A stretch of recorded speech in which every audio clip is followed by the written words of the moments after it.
Hablemos de fantasía. Hola, bienvenidos a Esto No Es un Spoiler, mi nombre es Joaquín y el día de hoy les traigo el cuarto video en la serie de Historia de la Literatura Fantástica.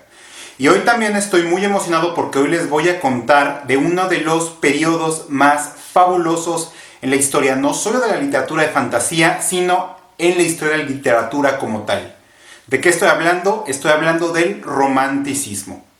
El romanticismo es mi movimiento literario por mucho el favorito. Es el movimiento que, con todas sus ramificaciones éticas, estéticas, políticas, estilísticas, nos generó, posibilitó el ascenso de la literatura fantasía que conocemos hoy en día, pero también facilitó y es la base de muchas manifestaciones culturales que conocemos hoy en día. ¿Okay? Definitivamente es espectacular, perdón por tantas veces que uso la palabra espectacular o maravilloso, pero es un movimiento increíble, es un movimiento que tiene tantas ramificaciones por todos lados que, no me voy en 10, 15 minutos no me voy a explayar completamente, ¿no? Pero bueno, ¿qué es el romanticismo? El romanticismo es este movimiento cultural, estilístico, artístico e intelectual, evidentemente, que tuvo su ascenso entre finales del siglo XVIII y mediados del siglo XIX y cuyas principales características son la glorificación del individualismo, la glorificación de la naturaleza, la importancia de los sentimientos, de emociones subjetivas, en contraposición completa a los valores de una generación anterior que era la generación neoclásica. ¿Ok? El romanticismo definitivamente pone el foco en el individuo y saca a relucir nuevas emociones que antes estaban como reprimidas en la literatura.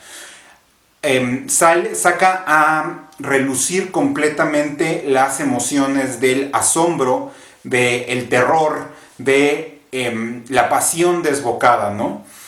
Y es lo que verdaderamente genera completamente, sorry por los adverbios, genera este estrato cultural sobre el cual descansa la literatura de fantasía que conocemos hoy en día.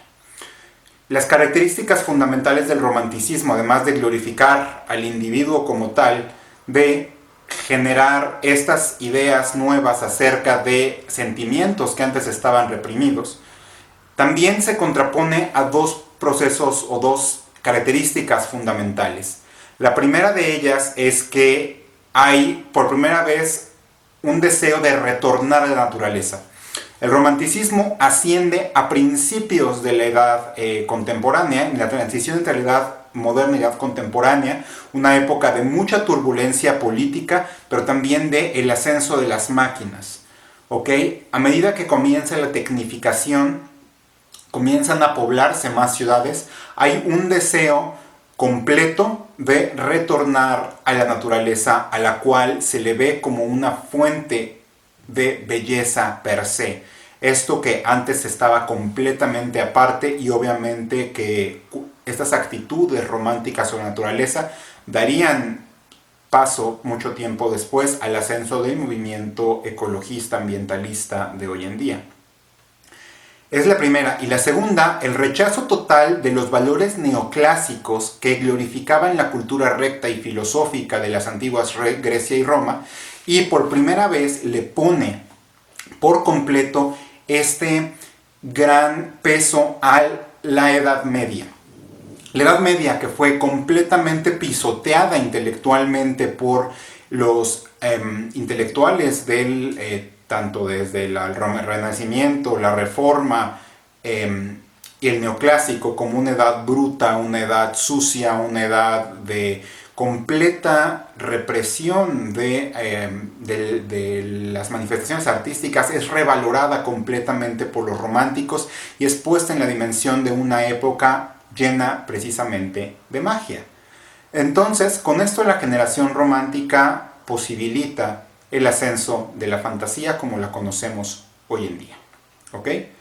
El romanticismo tiene muchísimos lados. El romanticismo afecta no solamente a la literatura, afecta a la pintura, afecta a la arquitectura, afecta a la música e incluso afecta a las ciencias.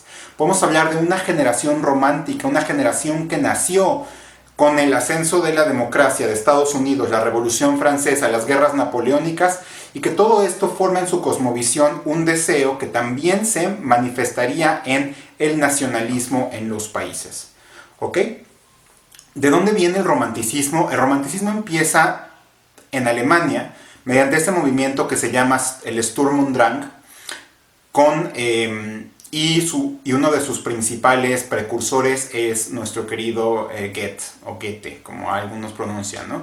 Las penas del joven Werther es una de las grandes y primeras obras del romanticismo. Fausto es una de las grandes primeras obras del romanticismo. Y por otro lado, en Inglaterra, los llamados poetas laquistas o the Lake Poets, que son especialmente Wordsworth y Coleridge, ¿no? Que esta sensibilidad nueva que ponen, la rima del antiguo marinero, por ejemplo, de Coleridge, es algo verdaderamente nuevo y algo que no se había visto anteriormente. ¿Ok?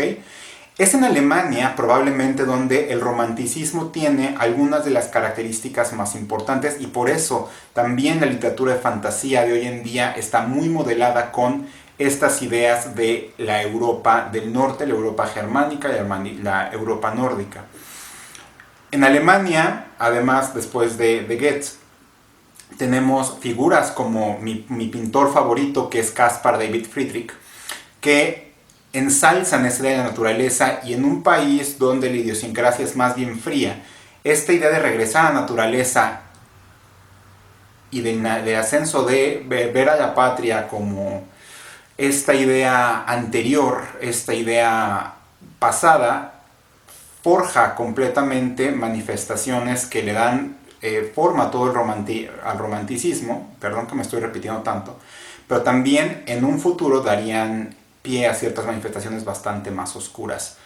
Típicamente el nazismo está inspirado en muchos elementos del surgimiento del romanticismo alemán, pero eso no es lo importante. Lo importante es que Friedrich Beethoven en la música, Novalis, los himnos de la noche lean los himnos de la noche de Novalis, es un canto directo al espíritu y a la manifestación de lo sublime y de la experiencia subjetiva del artista, que el artista es glorificado en el romanticismo, para entender cuál es esta idea total de cómo funciona la mente de un romántico.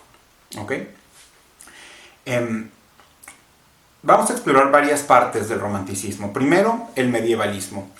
El medievalismo definitivamente es aquello que posibilita la literatura fantástica, porque es regresar a esta idea de la Edad Media. Los principales impulsores románticos de esta idea son Victor Hugo en Francia con El jorobado de Nuestra Señora de París, o más bien Nuestra Señora de París. En Escocia, Walter Scott con regresar a la novela histórica, que yo creo que Martin, por ejemplo, tiene muchas cosas inspiradas en como Walter Scott regresa a ese pasado medieval con novelas como Ivanhoe, La novia de Lammermoor, Rob Roy, por ejemplo. Son aquellos que le dan esta formación medievalista al romanticismo. En Alemania también tenemos a los hermanos Grimm, que generan una de las partes más importantes del romanticismo, que es revalorizar los cuentos populares, ¿no? Todas las cosas que sabemos que hoy en día son revolcadas en la cultura pop, acerca de hacer revisiones de cuentos de hadas, viene de mis amigos, los hermanos Jacob y Wilhelm Grimm, que tomaron todos estos cuentos germánicos y los reescribieron, ¿no? Los hermanos Grimm son verdaderamente unas mentes que posibilitan muchos de los temas que hoy en día tenemos dentro del cuento popular, desde La Caperucita hasta La Bella Durmiente, hasta Cenicienta, todos los cuentos de los hermanos Grimm, ustedes me contarán de ellos, ¿no? Medievalismo. El ascenso del héroe romántico. El héroe romántico viene mucho de tomar esta sublimación del héroe antiguo, de las sagas y los poemas épicos, que ocurrió con el ascenso de la novela de caballerías. Esa sublimación tiene sus hijos en el romanticismo, ¿no? En el romanticismo aprendemos del héroe byroniano. El romántico es una persona autodestructiva, emocionalmente inestable, una persona que vive y muere en el momento, con pasión, con entender, con meterse a naturaleza, ¿no? Este es el héroe romántico y la vida y obra de Byron, uno de los grandísimos románticos que tenemos, definitivamente es un espejo, y por eso al héroe romántico se le llama muchas veces héroe byroniano. Ese héroe que sufre, que es oscuro, que maltrata. Heathcliff, nuestro querido Heathcliff de nuestras amigas de Emily Brontë, es uno de los héroes románticos byronianos por excelencia, ¿no?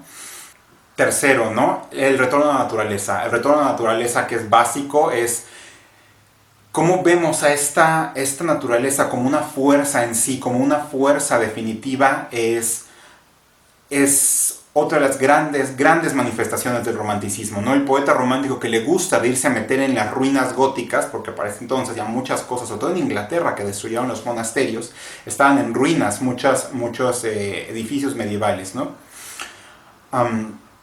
Este ascenso de la naturaleza es básico, o sea, uno no puede entender la literatura de fantasía sin este bucolismo, este deseo de regresar a la naturaleza, que obviamente es probablemente lo más romántico que tenga Tolkien, pese a que sus críticos digan que Tolkien es un antirromántico. Yo estoy en contra de esa idea, obviamente yo creo que Tolkien es muy romántico. Y evidentemente a esta idea de la pasión, el miedo, que es el ascenso de la novela gótica, ¿no? La novela gótica que empezara Horace Walpole con El Castillo de Otranto es el principio de la literatura de terror como la conocemos hoy en día.